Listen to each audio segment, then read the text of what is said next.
Good morning student. आज हम पाठ्यक्रम विकास को प्रभावित करने वाले कारकों के बारे में चर्चा करेंगे।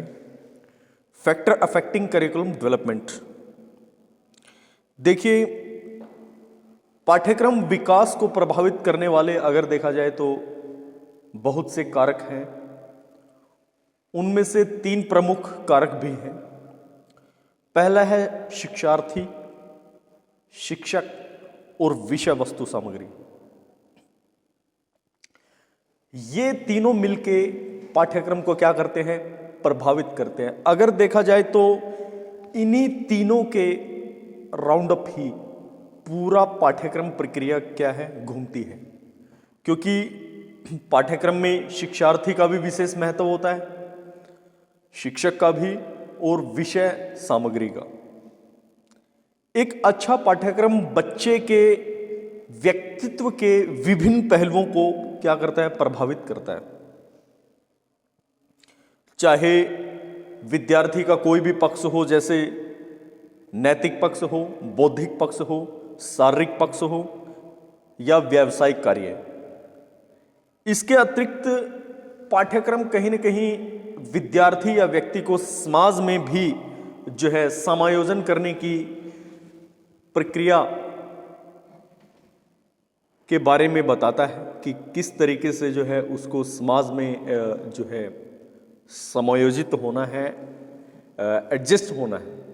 इसके साथ साथ पाठ्यक्रम अगर देखा जाए तो सामाजिक, आर्थिक और राजनीतिक परिवर्तन को भी क्या करता है?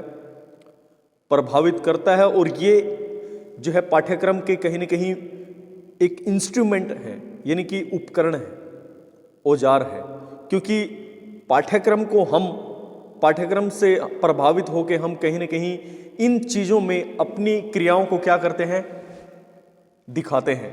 जैसे बहुत सी एक्टिविटी हम समाज में करते हैं और आर्थिक प्रक्रियाओं में हम करते हैं, साथ साथ राजनीतिक परिवर्तन में भी हम इनको लेके आते हैं। इसके बाद पाठ्यक्रम एक विषय सामग्री है जो जीवन से जुड़ा हुआ है, हमारी लाइफ से भी जुड़ा हुआ है।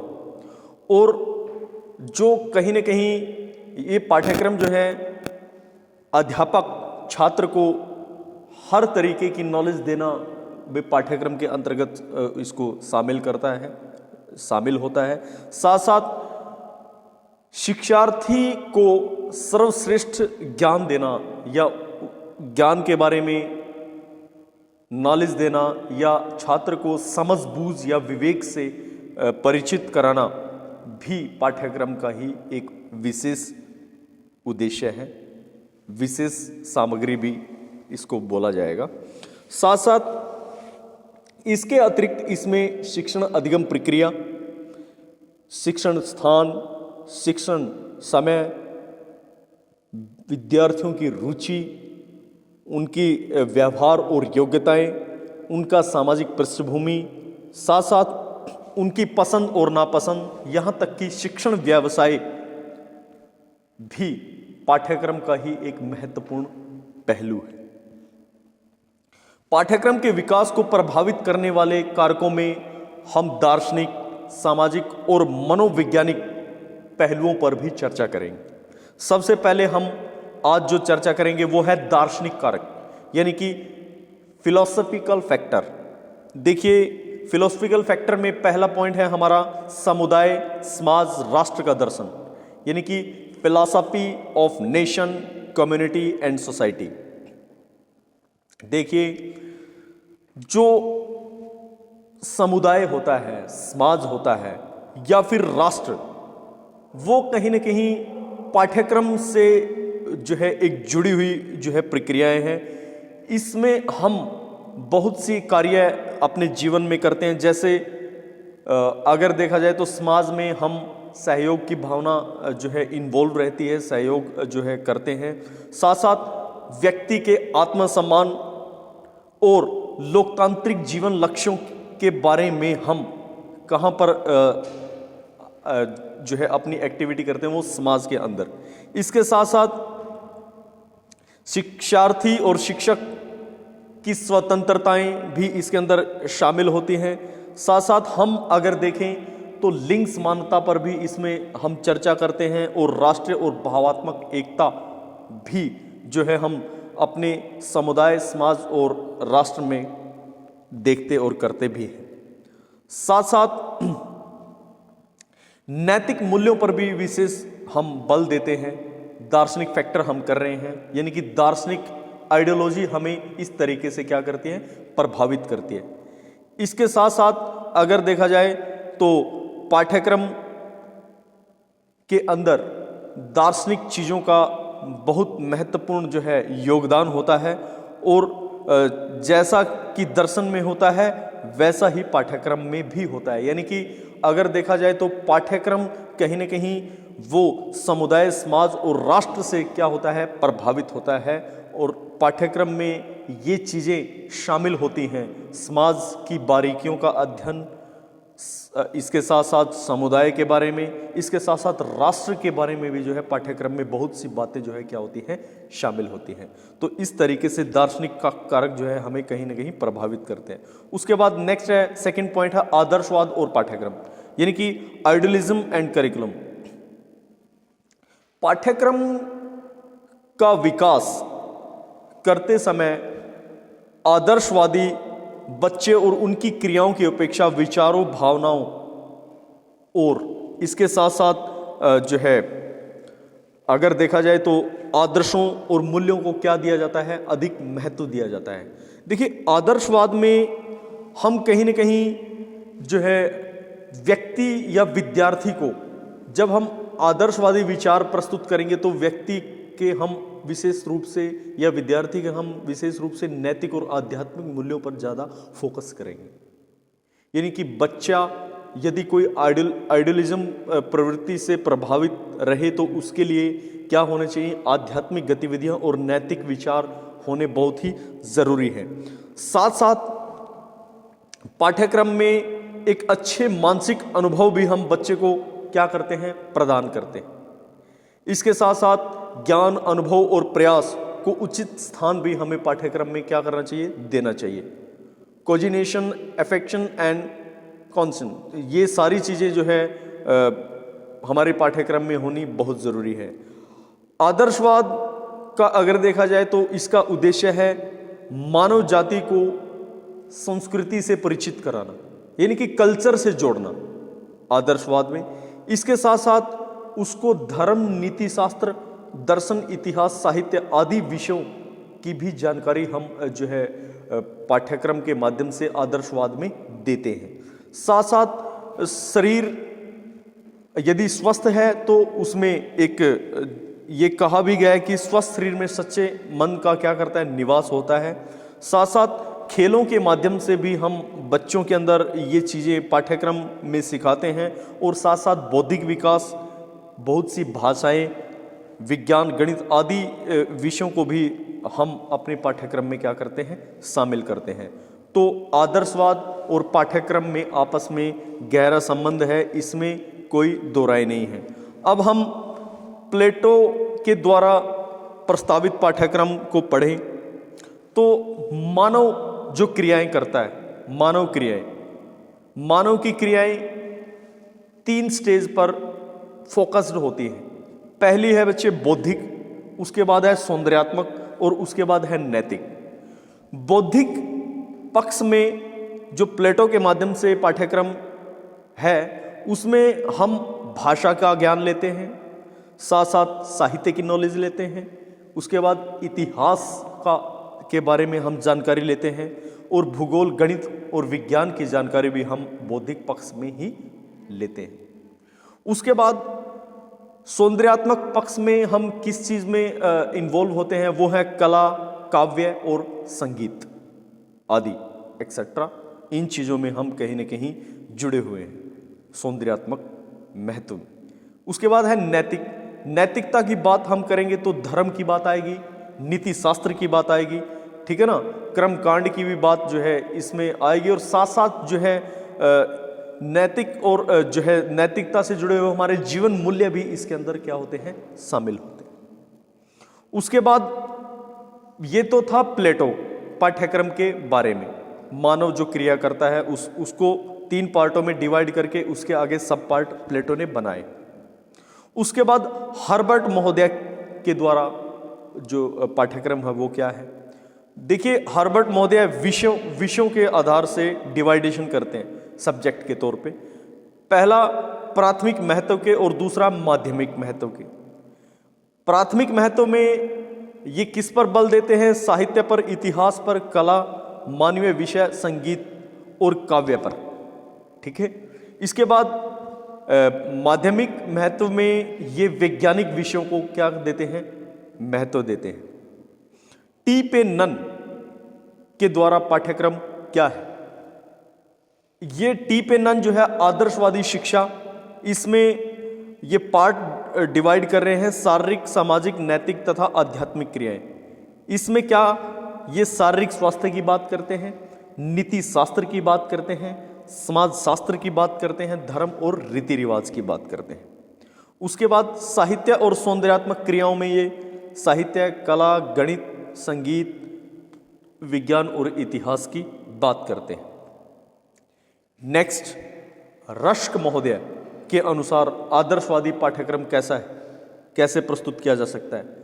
रश्क ने शिक्षा को 2 पार्टों में डिवाइड किया है, शारीरिक क्रियाएं, आध्यात्मिक क्रियाएं। शारीरिक क्रियाएं में शरीर की देखभाल करना और कौशलों का विकास करना। उसके बाद आध्यात्मिक क्रियाओं में बौद्धिक, नैतिक और सौंदर्यात्मक और धार्मिक क्रियाओं में ये इन्वॉल्व करते हैं अपने आप को। तो ये 4 जो आदर्शवादी हैं, प्लेटो, हर्बर्ट, टी पे नन, रश्क महोदय, इन्होंने जो है आदर्शवाद और पाठ्यक्रम को इस तरीके से क्या किया है, एक्सप्लेन किया है, ठीक है। उसके बाद बात करें तो प्रकृतिवाद और पाठ्यक्रम की, नेचुरलिज्म एंड करिकुलम, यानी कि प्रकृतिवादी जो है उनके अनुसार पाठ्यक्रम कैसा होना चाहिए। देखिए प्रकृतिवादी किसी कठोर और निश्चित पाठ्यक्रम को प्रस्ताव नहीं देते, यानी कि इनका दृढ़ विश्वास होता है कि बच्चे को प्राकृतिक व्यवस्था में सर्वश्रेष्ठ रूप से जो है सिखाया जाए। यानी कि प्रकृतिवाद की ये विशेषता होती है कि यह बाल मनोविज्ञान पर आधारित है। प्रकृतिवाद पाठ्यक्रम बालक की प्रकृति और उसकी रुचि और जन्मजात प्रवृत्तियों पर आधारित है। देखिए प्रकृतिवाद कठोरता पर बल नहीं देता है। प्रकृतिवाद कहता है जहां पे कठोरता होगी, जहां पे बालक को दंडित किया जाएगा, तो वो उस तरीके से शिक्षा नहीं ले सकता। यानी कि प्रकृतिवाद कहता है कि बच्चे को ही महत्व दिया जाए बस, और बच्चे को प्रकृति की गोद में एजुकेशन दी जाए, यानी कि बच्चे को स्वतंत्रता दी जाए। एजुकेशन में हर तरीके की स्वतंत्रता हो। वो ये प्रकृतिवादी नहीं कहते हैं कि बच्चों के लिए स्कूल हो, नहीं, शिक्षा हो चाहे उनको एक वृक्ष के नीचे शिक्षा दे दो, यानी कि जहां बच्चा सीखना चाहे वहां बच्चे को क्या दे, एजुकेशन दे। ये बच्चे को फुल ऑफ फ्रीडम देता है, बाउंडेशन नहीं देता। ये बच्चे को स्वतंत्रता प्रदान करता है। ये कहता है कि बाल मनोविज्ञान पर आधारित शिक्षा हो, यानी कि बालक का मन है तो उनको पढ़ा दो, और यदि बच्चे का मन नहीं है तो उनको ना पढ़ाओ, यानी कि बाउंडेशन नहीं।